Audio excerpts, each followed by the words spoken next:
کا ہے. اللہ رب العزت کی بارگاہ میں آنسوؤں کی اتنی بڑی قیمت ہے, کوئی بندہ مان کر کے تو دیکھے. یہی حضرت موسیٰ کلیم اللہ کا دور ہے. حضرت موسیٰ علیہ السلام کے زمانے میں ایک فاحشہ عورت رہتی تھی, یعنی ایک فاحشہ عورت, ایک طوائف رہتی تھی, بڑی حسین و جمیل تھی. خدا نے حسن اسے بہت زیادہ دیا تھا, قد بھی بڑا خوبصورت تھا.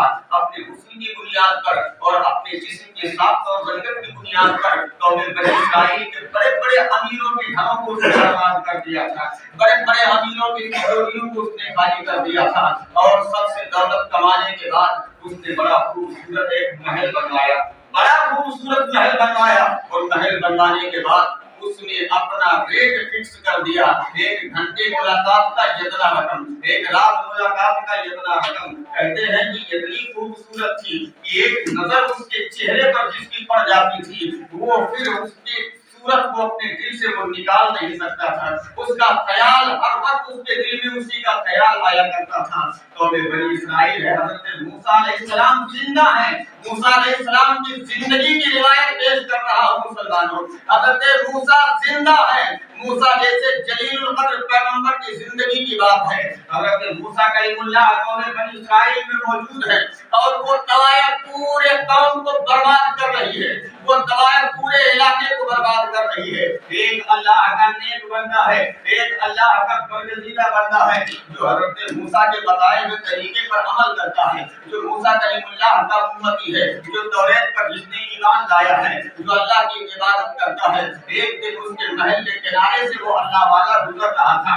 اچانک اس اللہ والے کی نظر اس فاحشہ عورت کے چہرے پر جا کر کے پڑی, جو اپنی کھڑکی کے باہر دیکھ رہی تھی. اپنی کھڑکی پر کھڑی ہو کر کے وہ باہر کا نظارہ کر رہی تھی. یکایک اچانک اس اللہ والے کی نظر اس فاحشہ عورت کے چہرے پر پڑی. اس نے فوراً نگاہوں کو جھکا لیا, نظروں کو نیچی کر لیا, اپنے راستے کی جانب چلا گیا. لیکن جب واپس اپنے گھر میں آیا, جیسے تنہائی میں بیٹھتا ہے, فوراً اس کا حسن اس کے سامنے آ جاتا ہے, فوراً اس کا خیال اس کے دل کے اندر آ جاتا ہے. کہتے ہیں کہ اس کے حسن نے اتنا مجبور کر دیا, اس کے خیال نے اتنا مجبور کر دیا کہ اس اللہ والے نے عبادت کو ترک کر دیا. اسی خیال میں وہ ہمیشہ ڈوبا رہتا تھا. اس نے یہ ارادہ کیا کہ اگر اس خیال کو دل سے نکالنا ہے تو چلو کم سے کم ایک بار اس سے ملاقات کرنی پڑے گی. لیکن ملاقات کروں گا قریبی ہے, کہاں سے رقم لے کر کے آؤں. اپنے مکان کو بیچ دیا, اپنے کاروبار کو ختم کر دیا, اپنی زمین و جائیداد کو بیچ دیا, اور جو رقم اس نے جمع کیا وہ رقم لے کر کے اس کے دروازے پر جا کر کے پہنچا. اس کی نوکرانی نے دروازے پر کا استقبال کیا.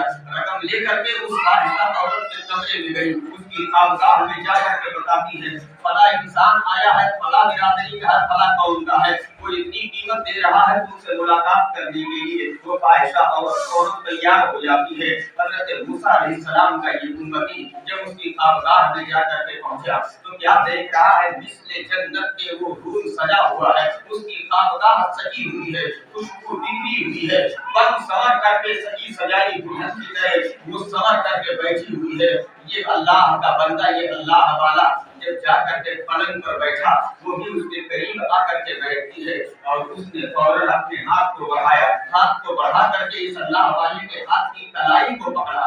جیسے اس کی کلائی کو پکڑا, جتنے میں اس اللہ والے کے وجود پر فوراً حادثہ جاری ہو جاتا ہے. اس کا پورا وجود کانپنے لگتا ہے. وہ فاحشہ عورت کہتی ہے کہ آخر اگر تجھے ڈر لگ رہا تھا تو پھر پوری اتنا رقم ادا کیوں کیا؟ اگر اتنا ڈر لگ رہا تھا تو پھر میرے پاس آیا کیوں؟ یہاں کون تجھے منع کرنے والا ہے؟ میں راضی ہوں بکنے کے لیے, اور تم نے رقم دے دیا ہے خریدنے کے لیے. میں راضی ہوں کہ تجھے ڈر کس بات کی ہے. وہ اس کے دل کو دور کرنے کی باتیں کر رہی ہے. لیکن یکایک اس اللہ والے نے کہا, تیری باتیں تو صحیح ہے کہ کوئی دیکھ نہیں رہا ہے, لیکن جب میں اللہ کی عبادت کرتا ہوں تو میرا خدا دیکھتا ہے مجھے. جب سجدے کرتا ہوں تب میرا خدا مجھے دیکھتا ہے. جب اسے پکارتا ہوں تب میرا خدا دیکھتا ہے. آج تیرے ساتھ بیٹھ کر کے بدکاری کرنے کے ارادے سے آیا ہوں, اب بھی میرا خدا دیکھ رہا ہے, اب بھی میرا خدا مجھے دیکھ رہا ہے. اگر تیرے ساتھ میں بدکاری کروں گا تو میرا خدا دیکھ رہا ہے, میں خدا کے سامنے کیا بولے کر کے جاؤں گا. اس نے کہا, میں اپنے رب کے سامنے یہ گھنونا کام نہیں کر سکتا, میں اپنے رب کے سامنے بدکاری نہیں کر سکتا.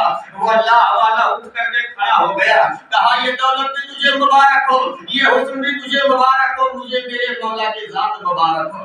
یہ اتنا کہہ کر کے وہ اللہ کا ایک بندہ محل سے باہر نکلتا ہے، لیکن جاتے جاتے اس فاحشہ عورت کے سینے کے اوپر خدا کی خوف کی ایک بجلی ڈال کر کے گیا۔ ابھی وہ دروازے سے باہر نکلا ہی تھا، اتنے میں یہ فاحشہ عورت کانپنے لگتی ہے اور دل ہی دل میں خیال آتا ہے کہ یہ کتنا نیک بندہ ہے، اللہ کا خوف اس کے سینے کے اندر کتنا ہے کہ یہ پہلی بار میرے پاس آیا ہے اور شاید یہ زندگی کا پہلا گناہ کرنے آیا تھا۔ اسے اللہ کا خوف اتنا پیارا ہے کہ اس نے زندگی کا پہلا گناہ خدا کے خوف سے چھوڑ کر کے چلا گیا ہے۔ میں کتنی بدکار ہوں کہ میں نے ساری زندگی میں گناہ کرتی چلی آئی، ساری زندگی مجھے خدا دیکھتا رہا، ساری زندگی میں بدکاری کرتی رہی، میرا رب مجھے دیکھتا رہا، کیا چہرہ لے کر کے رب کی بارگاہ میں جاؤں گی؟ یہ خدا کا خوف سینے پر آتا ہے، زاروں قطار رونے لگتی ہے، جھکا دیا اپنی پیشانی کو رب کی بارگاہ میں، کہتی ہے اے میرے مولا میری خطاؤں کو معاف کر دے، اے میرے پروردگار عالم میری گناہوں کو معاف کر دے۔ مولا میں بدکار صحیح، میں سیاکار صحیح، لیکن اے الہ العالمین اگر تو نہ معاف کرے گا تو کون معاف کرنے والا ہے؟ اے میرے مولا اگر تو نہ معاف کرے گا تو کس کے دربار میں جاؤں گی؟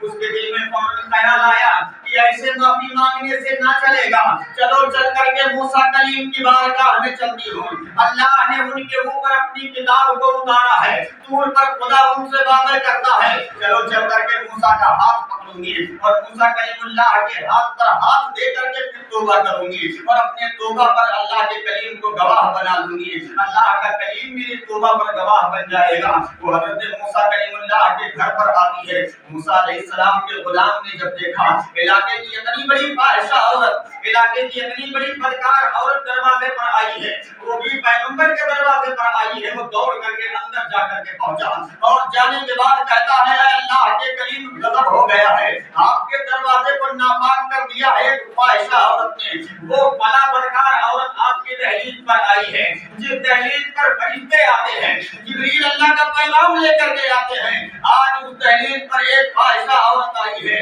حضرت موسیٰ کلیم اللہ نے فوراً اپنے غلام سے کہا بھگاؤ اس کو میرے دروازے سے اور نکال دو، دھکے مار کر کے میرے گھر سے، یہاں کوئی ضرورت نہیں ہے۔ آپ کے غلام نے دھکے مار کر کے گھر سے باہر نکال دیا۔ وہ فاحشہ عورت اپنے محل میں آتی ہے اور رب کی بارگاہ میں کہتی ہے اے میرے مولا موسیٰ نے بھگا دیا ہے تو اپنے گھر چلی آئی ہو، مولا اگر تو بھگائے گا تو کہاں جاؤں گی؟ اے میرے مولا اگر تو نے ٹھوکر مار دیا تو کہاں جاؤں گی؟ اے الہ العالمین تیرے در کے علاوہ کہیں پناہ نہ ملنے والی ہے، اے میرے مولا میرے خطاؤں کو معاف کر دے۔ وہ روتی جا رہی ہے، آنسو بہتے جا رہے ہیں، یکایک اچانک دروازے پر دستک ہوتی ہے، دروازے کی آواز اس کے کانوں میں پڑی، وہ چیخ پڑتی ہے اے میرے پروردگار عالم شاید یہ کوئی گراہک آیا ہے، اے میرے مولا یہ پھر مجھے ناپاک کرنے آیا ہے، اے الہ العالمین اس سے مجھے محفوظ کر لے۔ اتنا کہہ کر کے رو رہی ہے، پھر دروازے پر دستک ہو رہی ہے، یہ بھی چیخ پڑتی ہے، تیسری مرتبہ دروازے پر بڑے زور کی دستک ہوتی ہے، اس نے ناچاہتے ہوئے دروازہ کھولا، جو ہوگا دیکھا جائے گا، لیکن جب دروازہ کھولا تو دیکھ کر کے حیران ہو گئی، دروازہ اور چوکھٹ تو اس کی تھی لیکن جلوہ حضرت موسیٰ کا نظر آ رہا تھا۔ اللہ کا پیغمبر اس کے دروازے پر کھڑا ہے، اس فاحشہ عورت نے ہاتھ جوڑ کر کے کہا تھا اے اللہ کے کریم آپ نے تو ٹھوکر مار کر کے بھگا دیا تھا لیکن آپ میرے دروازے پر کیسے آئے؟ اللہ کے کریم نے کہا کہ اے خاتون میں خود نہیں آیا ہوں بلکہ پروردگار نے مجھے بھیجا ہے، اللہ کا پیغام لے کر کے آیا ہوں، اب تجھے رونے کی ضرورت نہیں ہے، خدا نے وعدہ کر لیا ہے، تیرے گناہوں کو خدا نے تیرے آنسوؤں میں دھو ڈالا ہے، اللہ نے تیرے گناہوں کو تیرے آنسوؤں میں دھو دیا ہے اور اللہ نے تیری خطاؤں کو معاف کر دیا ہے۔